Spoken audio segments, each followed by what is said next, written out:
মহা শুভক্ষণ হৈছে সভা গতিকে এই মুহূৰ্ততে যাত্ৰা কৰি মই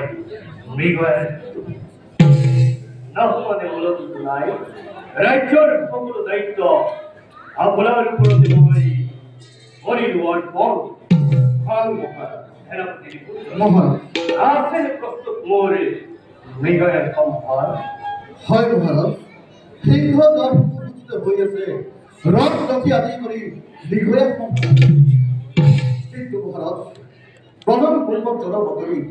আপোনাৰ ৰাজ্যতে সবৰ শিক্ষক আৰু দেৱগতক বন্দী কৰি ৰাখিছোঁ লৌহকাৰ মহাৰাজ অমৰ সিংহ আৰু দেৱব্ৰত বন্দী কৰে কিন্তু কিয় ৰাজদূত আশ্ৰয় দিব বন্দী দেৱ ৰাজ্য ভয় বন্দী কৰি দুয়োকে মন্ত্ৰীবৰ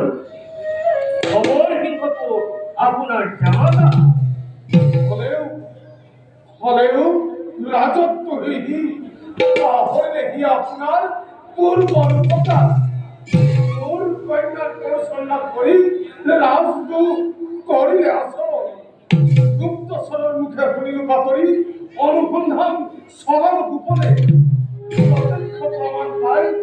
আপনার অজ্ঞাতি রিপুঞ্জয় করিল আরেক সমরক বন্দী করিল সেনাপতি দেববতে বলে সমরক পক্ষ এই যুদ্ধের ক্ষেত্র এই হেতু দুই বন্দী আদি অযোধ্যার লৌহ কেন করো মহারাজ জানো বাৰু সময় কিহৰ কাৰণে কৰিছে মিত্ৰ ৰাজ্যৰ কাৰণে মহাৰাজ ৰাজ্যৰ কাৰণে হয় মহারাজ আপনার ভাতৃ স্নেহ দেখতে এ সকল বিলাক জলাঞ্জলি দি অযোধ্যার লাভ মেলিছে হি কিন্তু হত্যা করি মহারাজ যোৱা লৈ অহা সময়ত ৰাজসভালৈ এই মুহূৰ্ততে খবৰক অৰ্পণ কৰিম অযোধ্যাৰ ৰাজসিংহাসন হয় মহাৰাজ ক্ষমা কৰিব মহাৰাজ তেনে কথা নহে সম্ভব মোৰ জীবন্ত কাল কে অযোগ্যজনক সিংহাসন অৰ্পণ কৰি সূৰ্যবংশ নামত কলঙ্ক নানিব মহাৰাজ শান্ত হতে ৰাজভক্ত মহান ভুলৰো আছে সমানতাৰ মই কৰি আৰ সেনাপতি বড় যাব এবে আমি মৃগয়াৰ বড় মহাৰাজ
Rama